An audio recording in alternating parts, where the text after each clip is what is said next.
Lucky রোগাস কুকিংয়ে আপনাদের সবাইকে স্বাগত জানাচ্ছি। আপনারা যারা ভিডিওটি দেখছেন আপনাদের সবাইকে অনেক ধন্যবাদ জানাচ্ছি।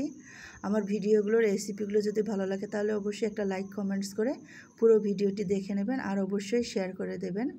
আজকে এই যে লাউ দেখতে পাচ্ছেন, এই লাউটা আমি রান্না করব। পুরো লাউটা লাগবে না, এর থেকে অল্প কিছু লাউ নিয়ে আমি ডাল দিয়ে রান্না করব। চুলায় কড়াই বসিয়ে কড়াইটা গরম করে তেলটা দিয়েছি, তারপর পেঁয়াজ কুচি করে রেখেছিলাম হাফ কাপের মতো, সেটা দিয়ে দিলাম। পেঁয়াজটা হালকা নরম করে ভেজে নেব। তো লাউ কেটেছি, ডাল মসুর ডাল আমি ভিজিয়ে রেখে ধুয়ে রেখেছি, সেগুলো আর দেখালাম না।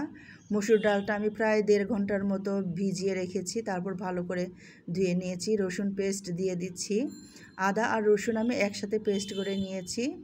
রসুনটা একটু ভেজে নেব, পেঁয়াজটা একটু নরম করে ভাজলেই হবে, একদম বেরেস্তার মতো ভাজতে হবে না। পেঁয়াজটা নরম হয়ে আসলে রসুন বাটা দিয়ে তারপর এখানে লবণ দিয়ে দিলাম 2 চা চামচ, মরিচ গুঁড়ো হাফ চা চামচ, ধনে গুঁড়ো 1.5 চা চামচের মতো, জিরে গুঁড়ো 1 চা চামচের মতো, হলুদ গুঁড়ো 1 চা চামচের মতো দিয়ে দিলাম। এই হলুদে খুব একটা কালার আসে না, একটু বেশি হলুদ দিতে হয়।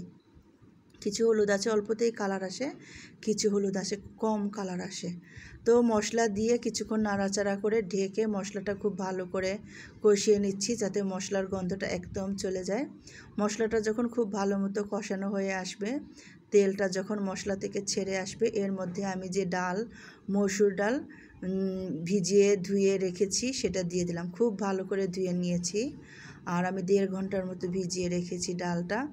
এখন ডালটা মশলার সাথে খুব ভালো করে কষিয়ে নেব। মসুর ডাল দিয়ে আজকের লাউয়ের এই রান্নাটা খেতে এত বেশি মজা হয়েছিল, দেখতে যতটা ভালো হয়নি খেতে ততটাই ভালো হয়েছে। আমি নিজেও বুঝতে পারি না যে খেতে এত বেশি ভালো হবে।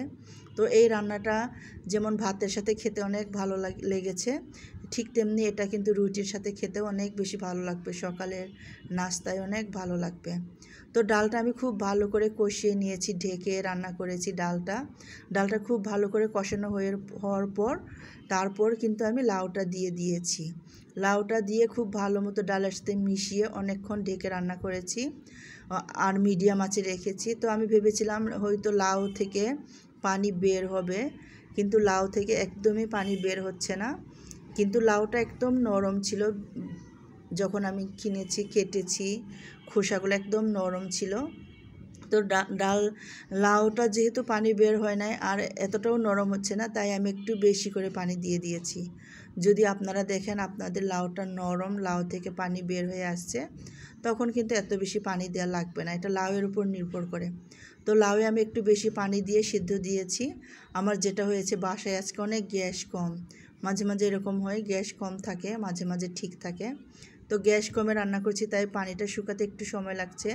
আর লাউটা আমি একটু বেশি নরম করতে চাচ্ছি, যেহেতু আমি আমার মেয়েদেরকে খেতে দিব, একটু শক্ত হলে না খেতে চাবে না ওরা, তাই একটু সময় নিয়ে রান্না করছি, সময় লাগছে।